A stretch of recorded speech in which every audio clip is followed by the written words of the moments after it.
What makes you think you're enjoying your marriage? I am.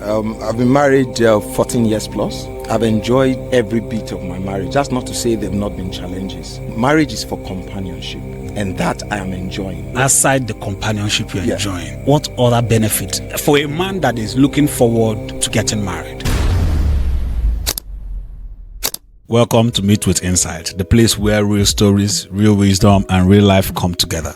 Today we are joined by Pastor Osamudiamen Ehigie, a minister of God at Heritage Assembly, a devoted husband, an intentional father, and a global voice, helping people build lives that truly matter. In this conversation, we'll dive into the foundations of family, the beauty and weight of relationships, and the choices that shape the future we build. Expect honesty, warmth, and truths that meet you right where you are. This is Meet with Insight, and trust me, this is one of those conversations that stays long with you. Nice to have you here, sir. Thank you very much. This is Meet with Insight. Yeah. We want to talk about family. The first thing we'll talk about family now. And the question now is, compared to the days of old in the 90s, 80s, and all that, compare them to the present time we're living, marriages are shaky. What one thing do you think that we are not doing well or doing right today? Centrally, for me, it's that the key thing that has made marriage work, like we find in the using your words now, the 80s and the 90s, all right, is that marriages were God-centered. Okay. Because if you take God out of the equation of marriage, marriage will not work. The reason is because marriage is His design. So you can't say you want to go do a product and not listen to the producer, the instruction of the producer. Meanwhile, when every product is made, it is made with an intent. The producer or the manufacturer has an intent. He has a particular need he wants to satisfy with that product. Hence, he goes ahead to design that product. So in the course of designing that product, there are things he puts in place, rules, laws, instructions, that if you want to enjoy the best of that product, because the product is designed to satisfy a need, because a product is useless if it's not going to satisfy a need.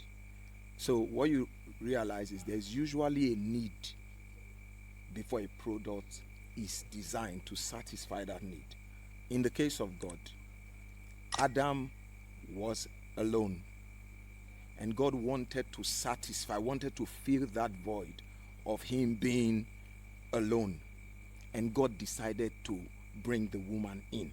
So you realize that there was first the need before a product was made. Please be close to the mic. Yeah, because the product will be useless if there's no need for it to satisfy. Okay. So for God, the intention of God was to satisfy, and bring harmony in the marriage union. Okay. So the main thing I see that's the difference between, or that made the old marriages a success, and we're having a lot of challenges with that in these days, is because our marriages largely is not God-centered. That's what I found out. If a man, one of the things you find out is when you ask those who want to get into marriage what they want, they say, I want a spouse or a partner or someone with the opposite sex that I want is someone that has the fear of God. Among several other things they are going to tell you they want. But the question is, how many of us understand what the fear of the Lord is? How many of us have a cordial, a genuine, a real, a living relationship with God?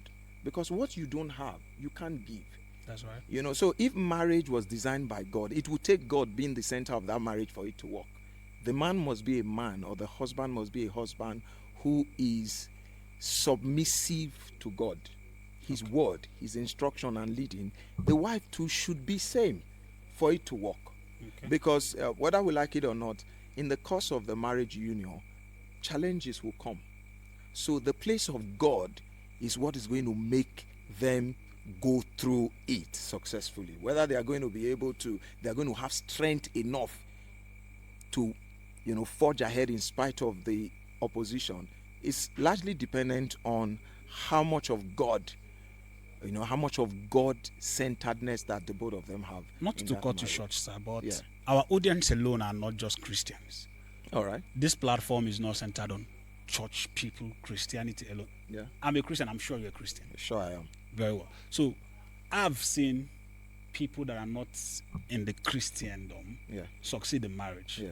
Right. The last the person I read of on Instagram spent over 60 years in marriage. Beautiful. They are not Christians. Yeah.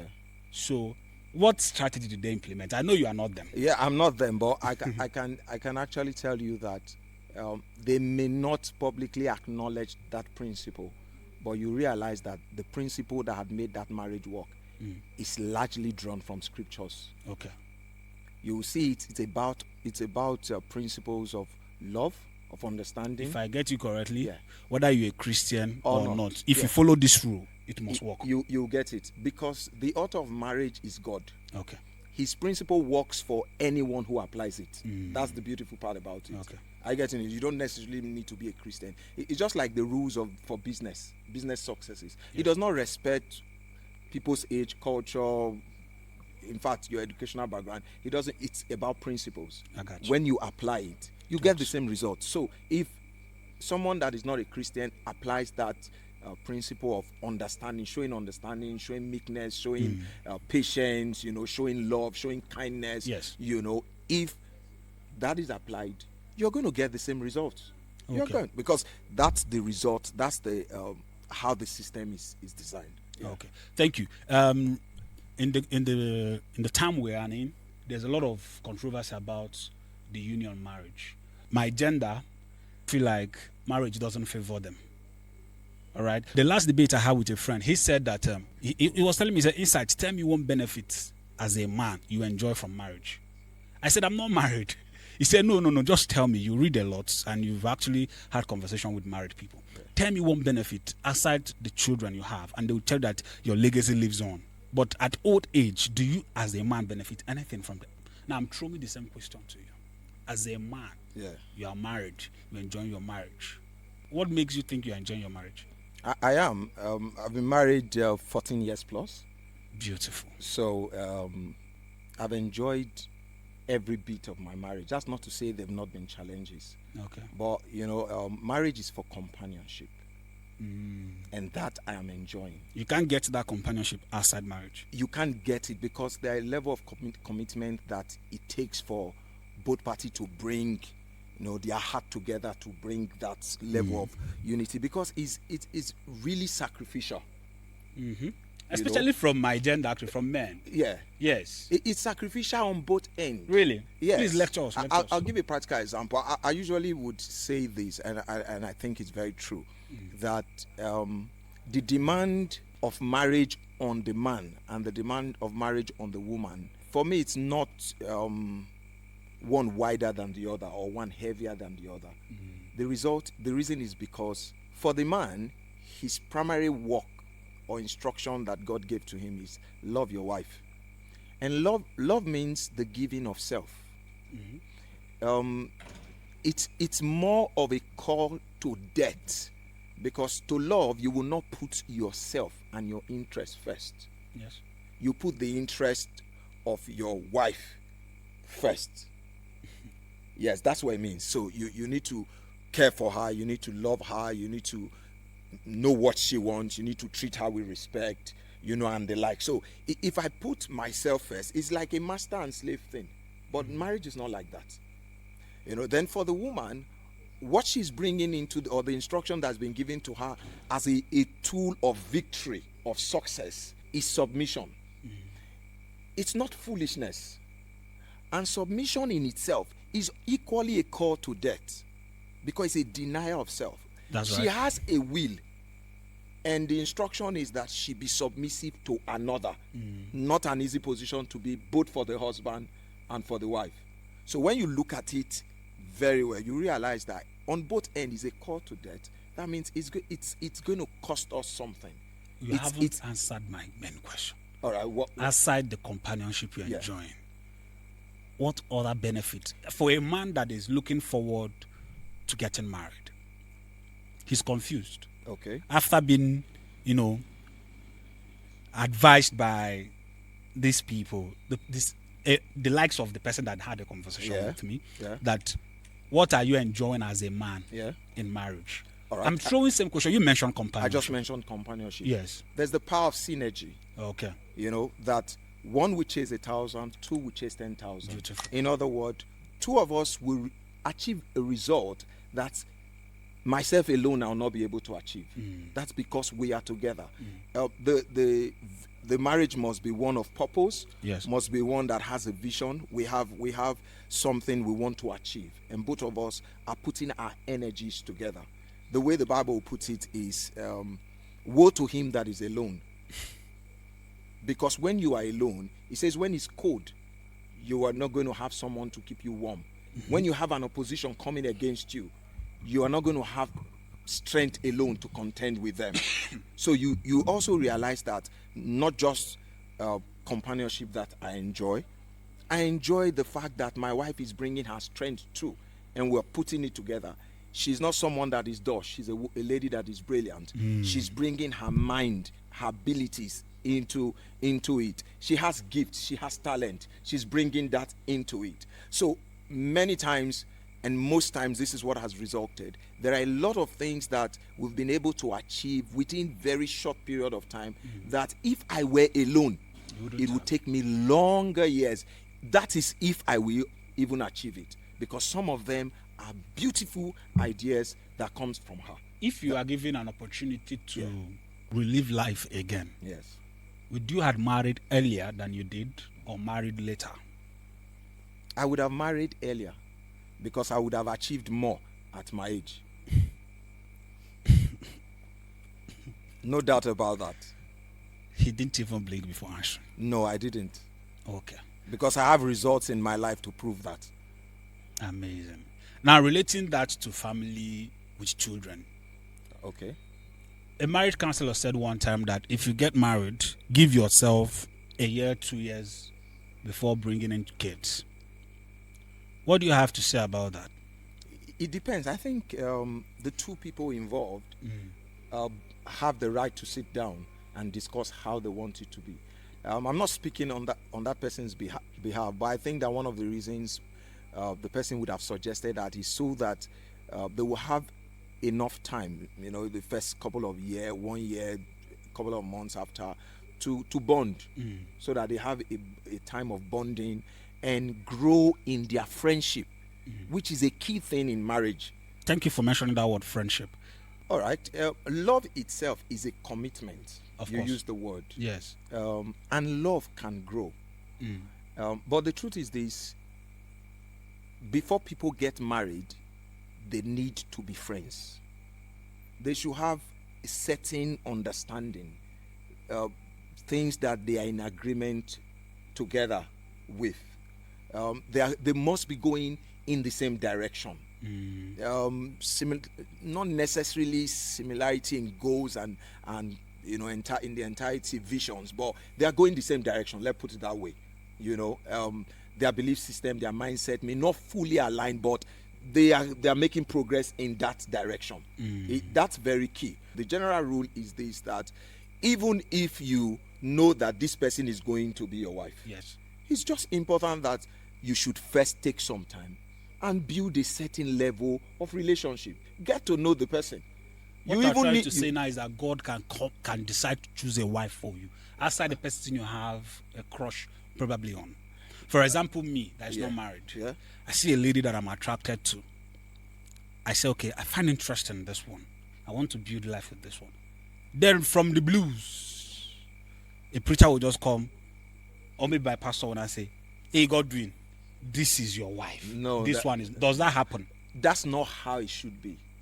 We have our relationship individually with God. Because I'm trying to work with the scriptures that said, he that finds. I believe it is a man that should hunt, then seeks for God's approval.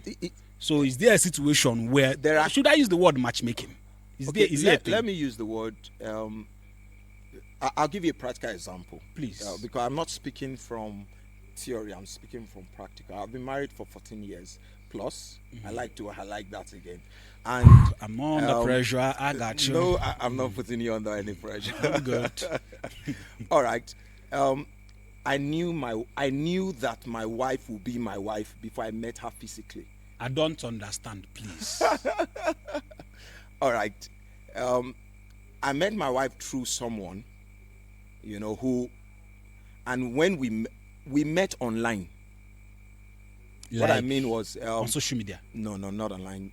Calls. Call. Yeah, like okay, this person is going through this, and would like you to speak with this person. Okay, the young lady was a daughter to me.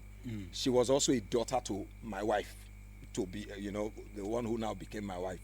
And she was like, so I like you to meet one of my mother who takes care of me, and that kind of thing.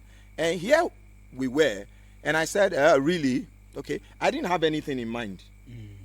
In fact, I was not looking for at that time. You were not even searching. I was not. It was not a time in my life that I was looking for. Love just found you. I was, whichever God. Word you're using. God, and then we made that call.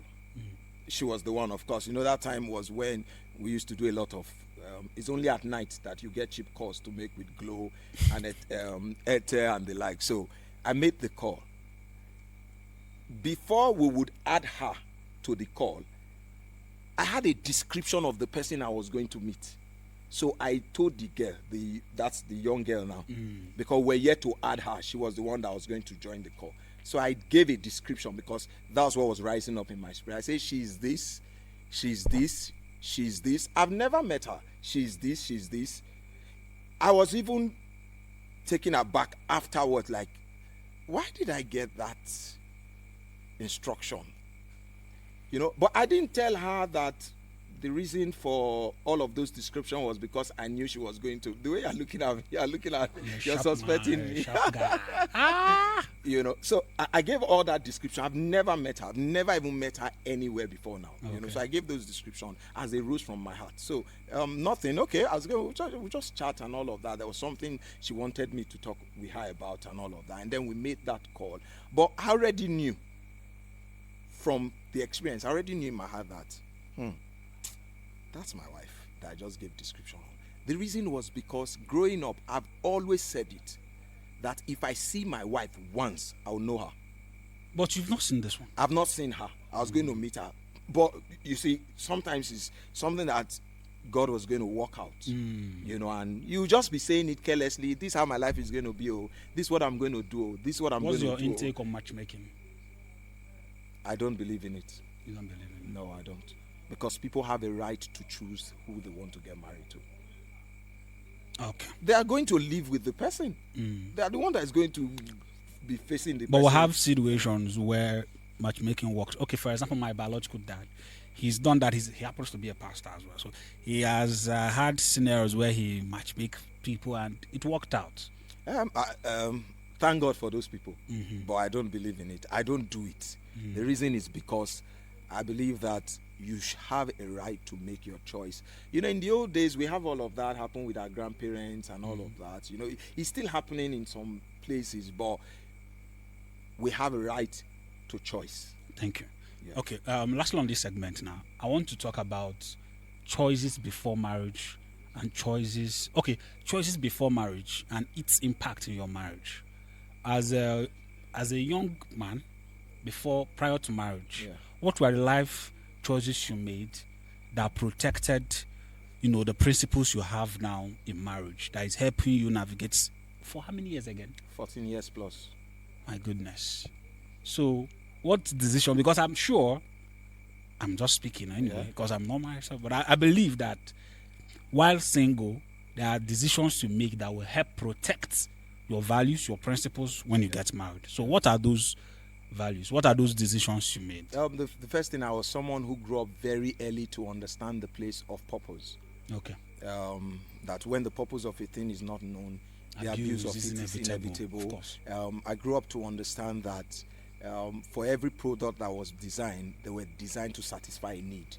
So I was very early, I started looking out to find out what I was designed for. So that I'll have a sense of direction. One of my mentors will say to me that if you don't know where you're going, people will take you to where you're not supposed to go to. Of course. So I wanted to be sure where I was going to. And the early part of my life was given to practically reading, praying, studying, in that regard. Those were the kind of things I was really giving myself to. Yes, I was involved in, some other things, and that also, that sense of purpose also influenced the kind of friends I made.